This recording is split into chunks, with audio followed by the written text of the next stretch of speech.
আসসালামু আলাইকুম বন্ধুরা, আশা করি আপনারা সকলেই ভালো আছেন। সাথে আছি আমি মোহাম্মদ রেহান, আর আপনারা দেখছেন এমডি ভয়েস টিভি। বন্ধুরা, আজকের এই ভিডিওটিতে আমরা দুই ভাই ও এক শয়তানের একটি শিক্ষণীয় ঘটনা সম্পর্কে বলতে চলেছি, যা শুনে আপনার মন ছুঁয়ে যাবে ইনশাআল্লাহ। তো চলুন ভিডিওটি শুরু করা যাক। ইরানের একটি ছোট্ট গ্রামে দুই ভাই ছিল এবং তারা একসাথে বসবাস করত। দুই ভাই একে অপরকে খুব ভালোবাসত এবং তারা পরস্পরকে খুব বিশ্বাসও করত এবং তাদের মধ্যে কখনো ঝগড়া বিবাদ হতো না। দুই ভাই একসাথে থালা বাসন তৈরির ব্যবসা করত এবং বছরে দুইবার তারা শহরে গিয়ে তাদের তৈরি জিনিসপত্র বিক্রয় করে আবার শহর থেকে থালা বাসন তৈরির প্রয়োজনীয় উপাদান সামগ্রী কিনে নিয়ে আসত। তাদের মধ্যে বড় ভাইয়ের নাম ছিল আব্দুল্লাহ এবং ছোট ভাইয়ের নাম ছিল আব্দুল রহমান। আব্দুল্লাহ বিবাহিত ছিল এবং তার 4টি সন্তানও ছিল। অপরদিকে ছোট ভাই আব্দুল রহমান অবিবাহিত ছিল। একদিন তারা তাদের জিনিসপত্র বিক্রয় করার জন্য শহরের দিকে রওনা দিল।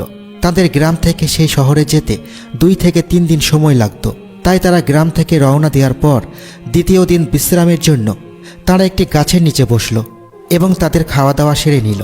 কিন্তু অনেকক্ষণ পর হঠাৎ তারা দেখতে পেল একটি লোক তাদের দিকে হেঁটে আসছে। লোকটি তখন তাদের কাছে এসে বসল এবং বলল, আপনারা কি শহরে যাবেন? আর সেই কথা শুনে সেই দুই ভাই বলল, হ্যাঁ, আমরা শহরে যাব। তখন ওই লোকটি বলল, আমাকেও সাথে নিয়ে চলুন, কেননা আমি শহরের রাস্তা চিনি না। তখন দুই ভাই ওই লোকটিকে বলল, আচ্ছা, আপনি এখানে বসুন এবং বিশ্রাম নিন। আমরা যখন রওনা দেব তখন আপনি আমাদের সাথে শহরের দিকে যাবেন। ওই ব্যক্তি তাদের সম্পর্কে জানার জন্য দুই ভাইয়ের সাথে অনেকক্ষণ গল্প করল। ছোট ভাই যখন ঘুমাচ্ছিল তখন সে বড় ভাইকে জিজ্ঞেস করল, আপনাদের ব্যবসায় যে লাভ হয় তা কি আপনারা দুই ভাই সমানভাবে ভাগ করে নেন?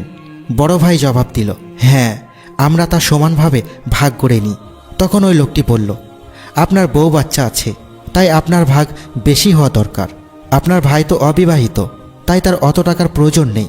এ কথা শুনে বড় ভাইয়ের মনে সম্মতি দিল আর ভাবল এবার লাভের অংশ থেকে বেশি টাকা নিয়ে নিজের জন্য রাখবে। এবার ওই লোকটি একইভাবে সুযোগ বুঝে ছোট ভাইকে জিজ্ঞেস করল, তোমরা কি ব্যবসার টাকা সমানভাবে ভাগ করে নাও? তখন ছোট ভাই বলল, হ্যাঁ, আমি আর আমার বড় ভাই সমান ভাগে ভাগ করে ব্যবসা করি। তখন ওই লোকটা বলল, তুমি সামনে বিয়ে করতে যাচ্ছ, তোমার অনেক টাকার প্রয়োজন, তাই লাভের টাকার বেশি অংশ তুমি নেবে।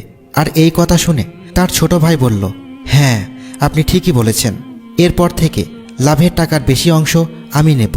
দুই ভাই এবার ওই লোকটিকে নিয়ে শহরের দিকে রওনা দিল এবং তাদের জিনিসপত্র ভালো দামে বিক্রয় করে পরিবারের জন্য প্রয়োজনীয় জিনিসপত্র ক্রয় করলেন।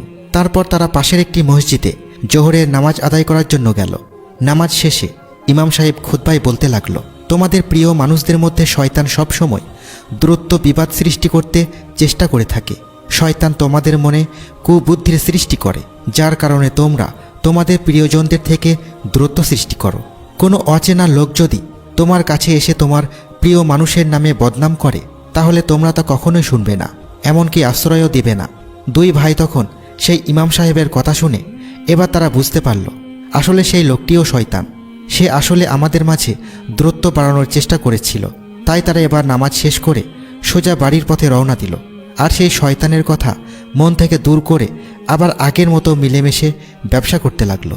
প্রিয় বন্ধুরা, আমাদের আশেপাশেও মানুষরূপী এমন অনেক শয়তান রয়েছে যারা শুধুমাত্র আপনার আমার প্রিয়জনের সাথে আপনার ঝামেলা বাঁধাতে বিদ্বেষ করতে চেষ্টা করবে।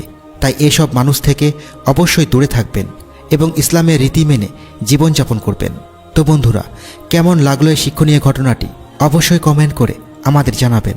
আজ তাহলে এই পর্যন্তই। আপনারা ভালো থাকবেন, সুস্থ থাকবেন। আল্লাহ হাফেজ।